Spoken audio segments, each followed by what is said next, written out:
Putin is still fighting in Ukraine, but US intelligence fears he may already be looking beyond it. A hybrid attack, a limited land incursion, perhaps even a test of NATO's Article 5. The Baltic states and Poland could be in the firing line. Is Putin preparing to find out whether NATO would really fight back?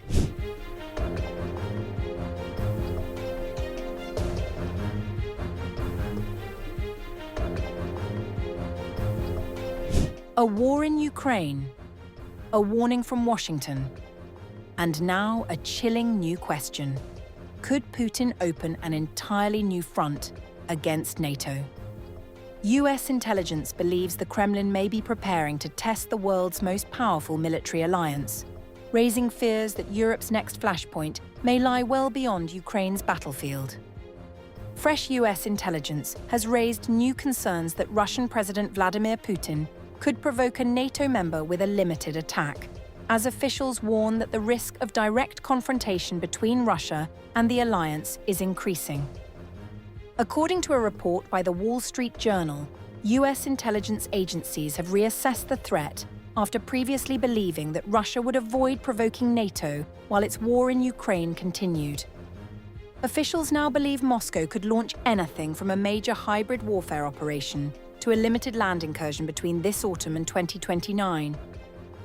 The warnings mirror concerns voiced by several European governments in recent months. In June, the head of Germany's army, Lieutenant General Christian Freuding, warned that Russia could develop the capability to attack NATO countries within the next 3 years. Lithuania has also issued fresh warnings. Defense Minister Robert Kaunas said new intelligence suggests the Kremlin is seeking another escalation and may view the Baltic region and Poland as its most likely targets. The concerns come after a series of drone incidents across the Baltic states and a suspected hybrid attack at Germany's Leipzig airport, where an unidentified first-person view drone reportedly collided with a Ukrainian cargo aircraft. German Interior Minister Alexander Dobrindt described that incident as a possible hybrid attack scenario, adding to growing concerns about covert operations targeting European infrastructure. According to US officials cited by the Wall Street Journal, Russia's limited battlefield gains in Ukraine and continued Ukrainian strikes against Russian energy infrastructure may increase pressure on Putin to secure a symbolic victory elsewhere. Officials believe any limited attack would most likely target NATO's eastern flank in an attempt to test Article 5, the alliance's collective defense commitment, and potentially expose divisions among member states. The intelligence assessment also comes as the United States faces shortages of key military munitions. Reports indicate that stockpiles of Patriot air defense missiles, THAAD interceptors, Stinger missiles, and other precision-guided weapons remain under pressure after years of military support for Ukraine and the recent conflict involving Iran. President Donald Trump acknowledged those shortages after renewed Ukrainian requests for military assistance, saying simply that the United States needs missiles too. On Ukraine, President Zelensky says his country desperately needs long-range missiles or those Patriot missile batteries. Is that something that you're considering? We want missiles too. You know, when Biden gave him so much, Biden gave $300 billion worth of ammunition. You know, when I left, it was full, and he gave a lot of it away. Now we're rebuilding it, and we're using munitions that are very powerful, very good, but we wouldn't have been using them. We could have used something else. But these are a little bit older type, equally as effective, and it's things that we have so much of. Plus, we have supplies of munitions all over the world that if we ever needed them, we'd take that. We're supplied all over the world, but we're in very, very good shape. Meanwhile, Ukrainian President Volodymyr Zelensky said deliveries of Allied air defense missiles fell by 2/3 during the first half of this year compared with the same period in 2025.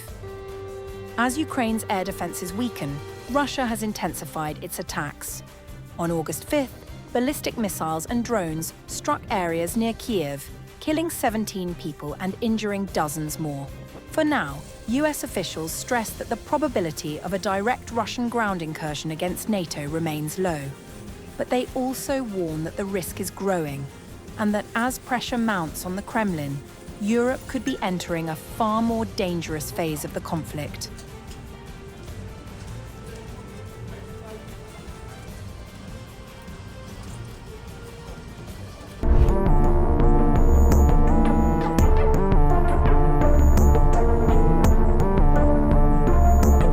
Ukraine's long-range drone campaign is doing something that months of frontline fighting could not. It is bringing the war home to ordinary Russians. Now, according to Czech President Petr Pavel, Russia could launch a major new military mobilization within months as mounting battlefield and economic pressure forces the Kremlin to replenish its forces. The former NATO general warned that the period immediately after Russia's parliamentary elections on September 20th could become a decisive moment in the war, with President Vladimir Putin potentially free to announce a fresh mobilization without the political risks of doing so before the vote. Pavel said Ukraine and its allies have only a limited window to push Moscow towards negotiations before Russia could escalate the conflict. President Putin will hardly declare mobilization before, but once the elections are over, the window will shrink. I believe that the window is there for us to keep pushing and giving Russia a clear message that we are willing to start negotiations. Russia has a lot of internal problems and challenges at this point. The Russian public is turning increasingly against the war. The warning comes as Ukraine intensifies long-range drone attacks on Russia's energy infrastructure. Pavel argued that those strikes are creating growing domestic pressure on the Kremlin. Ukraine says its expanding drone campaign is intended to weaken Russia's war machine by targeting refineries, fuel depots, and military infrastructure far behind the front lines. Russia processed an average of just 4.1 million barrels of oil per day in June, according to an analysis cited by the Financial Times, a figure 28% below the 5-year average and 35% below nominal capacity. 10 of the country's largest refineries have been struck, including the Omsk facility some 2,500 kilometers from the front line, which alone accounts for roughly 7% of national refining capacity. President Volodymyr Zelensky said recent strikes demonstrated that no part of Russia is beyond Kiev's reach. Our warriors are carrying out the long-range sanctions plan in response to Russia, dragging out the war and continuing its attacks. Recent days saw important successful strikes on facilities supporting Russia's oil sector and sustaining its war policy. SSU warriors struck 2 oil depots, one in Stavropol and the other in Tver. Both are about 500 kilometers from the front line. Units of Ukraine's defense forces also struck a reserve fuel storage facility, located about 800 kilometers from the front. An oil pumping station in Russia's Ufa, nearly 1,500 kilometers from our border, also came under sanctions. An oil loading terminal in the Rostov region, about 200 kilometers from the front line, was sanctioned as well. I thank all our warriors who make results like these possible every single day. We offered Russia a way to end this war long ago, and every day it chooses to prolong it should bring the reality of war back to where it began, to Russia. The fuel crisis is now affecting around 50 million Russians. Long queues have formed outside petrol stations. Fights have broken out at the pumps. Crimea is under a state of emergency, with fuel distributed through electronic vouchers. Military analysts say the growing drone campaign is placing increasing strain on Russia's air defenses. Institute for the Study of War analyst Katerina Stepanenko said Moscow is struggling to protect critical infrastructure across its vast territory. Russian air defenses are stretched thin, and there's not enough manpower to operate them. Ukrainian mid-range and long-range strikes are eliminating the gap, the time that Putin had thought he had to make some serious decisions. The latest warnings also come amid heightened concern across NATO's eastern flank.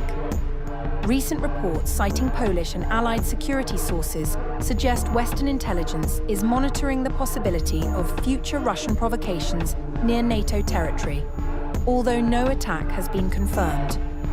While there is no public evidence that the Kremlin has decided to launch a new mobilization, European leaders increasingly believe the months following Russia's September elections could prove critical for both the war in Ukraine and wider European security.